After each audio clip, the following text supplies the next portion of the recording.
আমার নবী জান্নাতের কড়া নাড়বেন, ভিতর থেকে আমার নবীকে ওয়েলকাম করবেন রব্বে যুল জালাল। চিন্তা করতে পারেন, হয়তো আপনারা বুঝতে পারছেন না জিনিসটা। আমার আল্লাহ আমার নবীকে জান্নাতের ভিতর থেকে ওয়েলকাম করে দরজা খুলে দেবেন জান্নাতে, আর আপনি বলছেন আমার মতো। সম্মানিত উপস্থিতি, রুয়ে জমিনের মধ্যে যত পরিমাণ পাপ আমরা করি, আপনি আদম থেকে ঈসা পর্যন্ত শুআইব আলাইহিস সালামের জাতি শুধু ওজনে কম দিত, আল্লাহ পুরা জাতি ধ্বংস করে দিয়েছে। হযরত লূতের জাতি একটা কাজ করতো, আপনারা অনেকে জানেন, বাচ্চা কম বয়সী ছেলেরা আছে, আপনারা জানেন হযরত লূত আলাইহিস সালামের কওম জাতি কোন পাপাচারে লিপ্ত ছিল, আল্লাহ পুরা জাতি ধ্বংস করে দিয়েছে। সেই পাপাচারে আমরা নাই। আমরা ওজনে কম কি, আমরা বাচ্চাদের দুধে পর্যন্ত মিক্স করি। আমরা সেই জাতি না।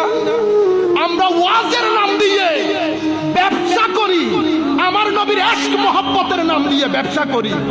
আমরা বড় মসজিদের মধ্যে বসে এত বেগাইরত হয়ে গেছি, আমরা এত বড় আলেম নাকি, বলছে আমার নবীর 40 বছরের জীবন, এটা আমাদের জন্য অনুকরণীয় নয়। কোন গায়রত সম্পন্ন মুসলমান, মুমিন না মুসলমান, কোন পাপিষ্ট মুসলমান 10 বার চিন্তা করবে এই কথা মুখ দিয়ে বের করতে। যেই ব্যক্তির মধ্যে, যেই ছেলের মধ্যে আদব আছে, সেই ছেলে কখনো বলবে না আমার মা আবার বাবার স্ত্রী। কথাটা কি মিথ্যা? কিন্তু কেউ বলবে কোন বেগাইরত বেয়াদব হলে, আমি very sorry to say this word, কারণ আমি অনেক কষ্ট পেয়েছি।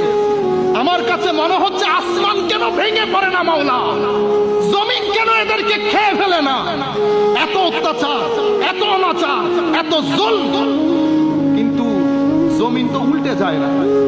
মাওলা আপনার সুন্নত হচ্ছে নূহ আলাইহিস সালামের কথা শুনলে নৌকার মধ্যে মুক্তি, নূহ আলাইহিস সালামের কথা না শুনলে ফ্লাডের মধ্যে ডুবে মরতে হয়। এটা তো নূহ আলাইহিস সালামের জমানায় হয়েছে, শুধু এটা মনে করছেন না। প্রত্যেক জমানার মধ্যে আল্লাহর সুন্নত একটা, নবীর কথা যদি না শুনেন তাহলে আযাব অপেক্ষা করতে হয়।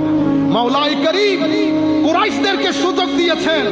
আমার নবী 40 বছর ছিলেন, অতঃপর 13 বছর, প্রায় 53 বছর তাদেরকে সুযোগ দিয়েছেন, কথা শুনে নাই। বদরের প্রান্তরে আমার আল্লাহ কিয়ামতের ব্যবস্থা করেছেন। এটা একটা ছোটখাটো ট্রেলার ছিল কিয়ামতে। এই প্রথম জমিন কিয়ামত অবলোকন করেছে। পৃথিবী দেখছে এত অস্ত্রে শস্ত্রে সুসজ্জিত, হাজারের অধিক লোক যুদ্ধের মধ্যে পলায়ন করে কুল করতে পারছে না। 300 তো, তোর মধ্যে বেশিরভাগ লোক তো বাঁশও আলগাইতে পারে না, গরিব শরীফ লোক।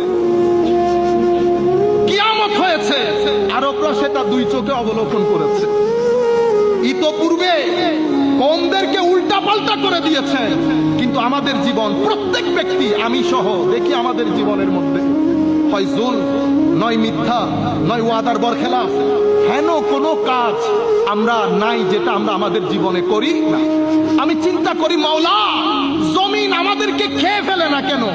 পরে আমি দেখলাম ইজা জাআ নাসরুল্লাহি ওয়াল ফাত ওয়া রাআইতান নাসা ইয়াদখুলুনা ফি দীনিল্লাহি আফওয়াজা ফাসাব্বিহ বিহামদি রাব্বিকা ওয়াস্তাগফির।